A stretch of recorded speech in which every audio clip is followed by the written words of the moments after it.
Voilà, il m'a bien fallu faire un tri parmi les moments de poilade du dernier hangout de Nanki. J'en ai trouvé deux qui valent quand même pas mal. Alors, la première, c'est Nanki, qui en conclut que la Lune est proche, parce que pour faire la mise au point avec son appareil photo sur la Lune, il n'a pas besoin d'aller jusqu'à 380 000 km. Évidemment, voici un téléobjectif de 400 mm. Pour faire la mise au point, au minimum, c'est 4 mètres. Et pour faire la mise au point à l'infini, ici, c'est juste à côté de 100 mètres. Et il s'agit d'un objectif de 400 mm. Donc, il suffit de faire un petit peu au-delà de 100 mètres pour avoir une mise au point à l'infini. C'est pas plus compliqué que ça. Ça donne une idée du niveau de ce type en vidéo et en optique. Allez, on écoute.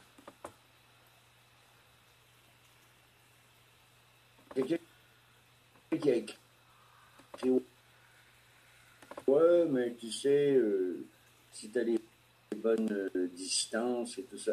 La distance de la Lune par rapport à nous, c'est 384 400 km de la Terre. Donc, je peux vous dire que ma caméra ne peut pas focaliser sur un objet qui est à 384 000 km de la Terre. On voit bien qu'elle est là à côté, là, on peut même la toucher, quoi, on a l'impression. Ah, presque.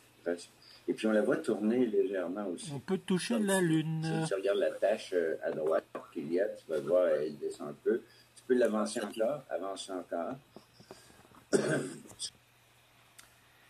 Alors, deuxième partie, il y a toute la bande de plateaux là qui se pignole pendant un quart d'heure, montre en main, avec des vidéos, des images du soleil qui se couche parmi les nuages. Et ceux-ci ne se rendent même pas compte qu'en fait, c'est la démonstration que la Terre n'est pas plate. Et je vais vous expliquer après pourquoi. Alors, je vous laisse regarder un peu les images, et puis on en parlera juste après. Hier, je viens tout juste, pendant que vous parliez, je viens tout juste de la télécharger ou de l'uploader sur ma chaîne. Donc, je t'ai donné le lien en bas si tu veux le faire, Rollo. OK, ça y est. OK, là, vous allez voir quelque chose de vraiment, mais vraiment à couper le souffle. Donc, vas-y, c'est parti. Donc, on voit le soleil. Regardez l'anneau autour du soleil. C'est un anneau de nuages. Le nuage en arrière. Attends un peu. Attends, c'est le début. Attends tantôt. Oh, c'est épeurant. Là, qu'on le voit descendre, ça dure quoi? Je sais pas combien, mais ça dure à peu près 3 minutes. Ça vaut la peine. Regardez, le soleil passe à travers les nuages. Regardez comment sa réflexion est locale. Ouais. Et il est supposé d'être à 500 millions de kilomètres ou 400 quelques millions. Millions, pas des mille. Et regardez, attendez un peu. Là, il descend. Attends. Regardez, la moitié du soleil est au-dessus des nuages. Et on voit derrière que l'anneau, dans l'anneau, il y a une dégradation de lumière, c'est-à-dire qu'on passe du jaune à l'orange. Les vidéos passent depuis maintenant pratiquement 10 mois, 11 mois. Confirmation de toutes les vidéos qu'on a passées, et bien des fois dans les nuages. Ouais, mais attends, il descend, là. Mais attends, mec, qu'il soit rendu en dessous des nuages. Ah ouais, regarde, il descend en dessous des nuages, là. Mais attends un peu. Regarde, tu le vois dépasser de nuages et tu vois le... Bon, j'abrège un peu parce que ça devient indécent. De faire ça en public, c'est indécent. Bon, allez, on décrypte un petit peu. Qu'est-ce qu'on voit là? On voit des nuages devant le soleil. C'est à peu près ça. Bon, désolé, moi je suis pas très bon en vidéo, je vous montre. Donc voilà, en gros, l'image qu'on a à l'écran. Ça correspond à quoi? Ça correspond à ça. Il y a un type qui est là, qui voit le soleil, soi-disant, entre deux nuages. On est bien d'accord. C'est ce que interprète Nanki et compagnie. Et d'après vous, à quelle distance sont les nuages qu'on voit devant le soleil?